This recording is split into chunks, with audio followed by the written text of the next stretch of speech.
Hello my dear students and friends, कैसे हैं आप सब। I hope you all are healthy wealthy and wise.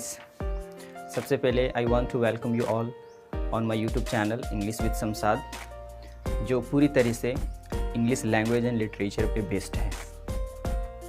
आज के इस वीडियो में हम लोग बात करेंगे विनोबा भावे यूनिवर्सिटी के syllabus BA English honours semester 1 paper 2 और पेपर 1 का syllabus in detail have already uploaded on my YouTube channel, जिसका डिस्क्रिप्शन में लिंक मिल जाएगा। वहाँ से आप जा कर के पूरा वीडियो आप देख सकते हैं पेपर 1 का।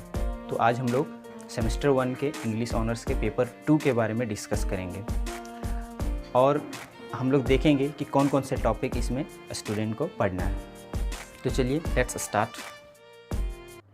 Well, we have come on the original syllabus of Vinoba Bhave university Hazaribagh, और इस सिलेबस में we will discuss about BA bachelor of arts English honours, और इंग्लिश ऑनर्स के सेमेस्टर 1 के पेपर 2 मीन्स कोर कोर्स 2 के बारे में हम लोग आज डिस्कस करेंगे। तो world classical literature in English translation semester 1 BA English honours. Okay, तो इस पेपर 2 में कोर कोर्स 2 में बीए इंग्लिश ऑनर्स जो कर रहे हैं उनको पढ़ना है।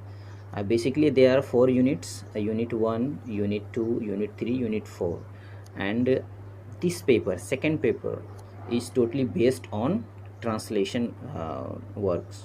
ओके, तो जितने सारे ट्रांसलेटेड वर्क्स हैं उन्हीं को आपको पढ़ना है इस पेपर में। तो we will discuss unit wise and we will understand what sort of thing you will have to study in this particular paper. तो यूनिट फर्स्ट में आपको पढ़ना है the book Iliad, and it was written by Homer, and Homer was a ancient Greek poet, and the Iliad was one of the epic poems which was written in ancient Greek language, but later on बाद में it was translated by Edward Earl of Derby, okay, in English version. And this book, the Iliad, was divided into 24 books. Okay, but you will have to study book 1 only. Okay, 24 books में से आपको जो पढ़ना है वो book 1 पढ़ना है। Edward earl of derby के बारे में अगर बात करें तो he was the prime minister of United Kingdom and who belong to a Whig party. Okay, there were 2 parties, political parties, Whigs and Tories. So he belonged to Whig parties, and the Iliad was written in 8th century BC, okay, in Greek language, but later on when Edward Earl of Derby translated it in 1864. Okay, so the Iliad, and what about the stories? सो इसमें stories क्या है? Stories है, एक राजा है king एगामेमनन, और एक warrior है, योद्धा है एकिलस। उन्हीं दोनों के बीच में एक बैटल होता है, उसी बैटल के बारे में इसमें आपको पढ़ना है द इलियड में। Let's talk about the unit 2, and in unit 2 you will have to study the very famous book Godan which was written by Munshi Premchand. Okay, and Munshi Premchand has written this story, this book Godan, in 1936 in Hindi language, but later on by 2 writers Jay Ratan and Purushottam Lal, है ना, दोनों मिल करके they have translated in English in 1957. okay, तो ये गोदान बहुत ही famous book है, and when Jay Ratan and Purushottam Lal have translated in English version, there was title The Gift of Cow, है ना, गिफ्ट ऑफ काउ के title के साथ ये लोगों ने इसको ट्रांसलेट किया।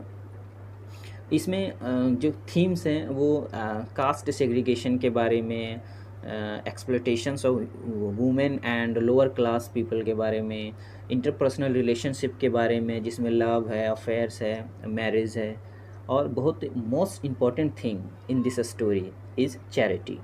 ओके, वो चैरिटी के बारे में भी डिस्कस किया गया, जिसमें गाय का दान किया जाता है, है ना, ये सब चीज़ें। इसमें अगर कैरेक्टर्स की बात करें तो बहुत सारे कैरेक्टर्स हैं, लेकिन predominantly you will have to keep in mind about Hori and Dhaniya, husband wife, and they have one child, Gobar. Okay, and there was also one more character, Bhola. He was a cowherd.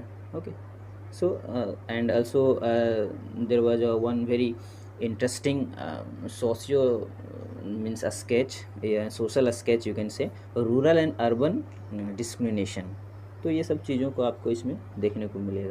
अगर unit 3 की बात करें तो इसमें आपको short stories पढ़ना है। इसमें जो शॉर्ट स्टोरीज दिया गया है जिसको आपको पढ़ना है, उसमें the necklace, two friends, the piece of string, ball of fat, two little soldiers, ये जितने सारे शॉर्ट स्टोरी हैं, these all short story were written by Guy de Maupassant, है ना। He was a French author हैं ये गाय de मॉपसेंट, और French language में ये सारे स्टोरीज़ को लिखे हैं, शॉर्ट स्टोरीज़ को, but later on this all stories were translated in English version, and the writers who have translated Albert M C. McMaster, A E. Henderson and Quesada and others, बहुत सारे लोग मिल करके, 4-5 राइटर्स मिल करके इसको इंग्लिश में ट्रांसलेट किए हैं। और हम लोग जो पढ़ते हैं, यानी in this paper you will have to study English version.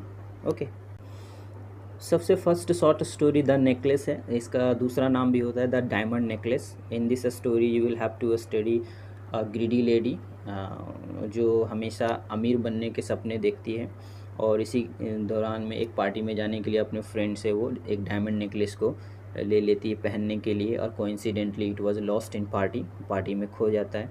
तो उसी के रिलेटेड ये कहानी है। नेक्स्ट स्टोरी की बात करें तो टू फ्रेंड्स भी दो दोस्तों के बीच की कहानी है। मोरिसट और सैविज के दो दोस्त होते हैं। Morissot was a watch maker and Sauvage was a tailor. वो दोनों के बीच की कहानी, दोनों फिशिंग करने के लिए साथ साथ जाते हैं। Next short story the piece of string की बात करें तो ये भी बहुत इंटरेस्टिंग स्टोरी है। इसमें एक प्रोटोगोनिस्ट होता है और एक एंटागोनिस्ट होता है, एक हीरो और एक विलन की इसमें कहानी है। If you talk about protagonist, it was Hauchecorne and antagonist was M Malandain. Okay, next story की बात करें द वॉल ऑफ फैट। ये बहुत ही इंटरेस्टिंग और बहुत मैसेजफुल स्टोरी है। Basically in it there was a prostitute whose name was Miss Rousset. एक lady होती है मिस रॉसेट, उसके बारे में पढ़ना है इसमें, जिसका निक नेम होता है ball of fat, just because of her body sketch, her strong figure. Okay, ball of fat. Next story की बात करें टू लिटिल सोल्जर्स। इसमें भी दो सोल्जर्स की कहानी है, जिसमें के one of the soldiers was Luc and second one was Jean Kerderen. Okay, so both were very close and in their free time they spent their time far from the cottage, army cottage, जहाँ पे soldier का cottage quarter होता है, उससे कहीं दूर ये लोग निकल जाते हैं अपना हर संडे को अपने फ्री टाइम को बिताने के लिए। उसी बीच में ये लोग को प्रॉब्लम होता है, इश्यूज होते हैं, उसी के बारे में आपको पढ़ना है। Let's talk about the unit 4, and in unit 4 you will have to study one drama, French drama the chairs. Okay, the chairs को पढ़ने के लिए कुछ चीज़ों को आपको ध्यान में रखना है। It was written in French language and it was written by Eugene Ionesco. Okay,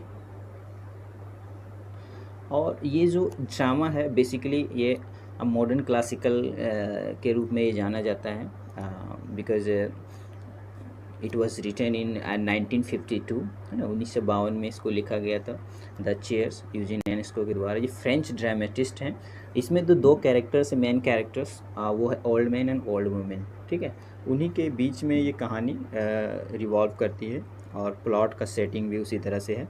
तो बहुत इंटरेस्टिंग ड्रामा है that you will have to study in this paper too. Just I want to sum up, I want to conclude the syllabus. तो हम लोग first बात करेंगे unit 1 the Iliad book, फिर second unit में हम लोग बात किए गोदान, थर्ड यूनिट में कुछ शॉर्ट स्टोरीज़ के बारे में बात किया एंड 4 यूनिट में ड्रामा के बात किया and this all are the translated version. ये जितने सारे इस पेपर में आपको पढ़ना है, पेपर 2 कोर्स 2 में, ये सारे translated version you will have to understand and you will have to study in your syllabus. आगे मैं एक एक यूनिट को, एक एक टॉपिक को डिटेल में वीडियो बना करके अपलोड कर दूँगा। Now time to discuss about the distribution of marks. Okay, so हम लोग जानते हैं 100 मार्क्स का पेपर होता है, जिसमें 80 मार्क्स एंड सेमेस्टर यानी एक्सटर्नल एग्ज़ाम और 20 मार्क्स जो है वो इंटरनल असेसमेंट होता है। इंटरनल असेसमेंट में मोस्टली कॉलेज जो है वो कॉलेज में ही एग्ज़ाम ले लेते हैं मिड सेमेस्टर में और 20 मार्क्स के लिए। Okay, so we will discuss about what is the distribution of marks. तो टाइमिंग क्या है, 3 आवर्स का पेपर है, 80 मार्क्स का एक्सटर्नल एग्ज़ाम होता है। उसमें से 10 multiple choice question from the text. और कौन कौन से यूनिट से, यूनिट 1, 2, 3 एंड 4, यानी 1 मार्क्स का चारों यूनिट से आपको क्वेश्चन MCQs पूछा जाएगा 10 मार्क्स के लिए। नेक्स्ट में 4 short questions out of 2 alternatives, यानी 4 शॉर्ट क्वेश्चन रहेगा, यानी एक अल्टरनेटिव रहेगा। It means to say there will be 8 questions and each question has carried 10 marks. Okay, यानी एक क्वेश्चन को 10 मार्क्स में दिया जाएगा, तो 10 × 4 = 40 मार्क्स का पेपर है। 40 मार्क्स का ये शॉर्ट टाइप क्वेश्चंस आंसर, और 2 लॉन्ग क्वेश्चन आंसर, यानी 2 लॉन्ग टाइप क्वेश्चन आंसर होगा, जिसमें ईच क्वेश्चन के लिए 15 मार्क्स दिया गया है, यानी 15 × 2 = 30 मार्क्स। सो 30, 40, 17 और this one is 10। Okay, so कुल मिलाकर के if you aggregate then there will be 80 marks. तो ये आपका क्वेश्चन पैटर्न है। और 20 मार्क्स का जो इंटरनल असेसमेंट होगा वो बहुत सारे एक्टिविटीज़, एक्स्ट्रा को करिकुलर एक्टिविटीज़, सेमिनार, NCC और आपके जो क्लास वर्क, होमवर्क होते हैं और अटेंडेंस का जो रेशियो होता है, परसेंटेज होता है, वो सारी चीज़ों को देख करके वो दिया जाता है। But mostly I have already told you in the college, in the mid summer the college conducts internal exam of your paper for 20 marks. तो यही है आपका पेपर।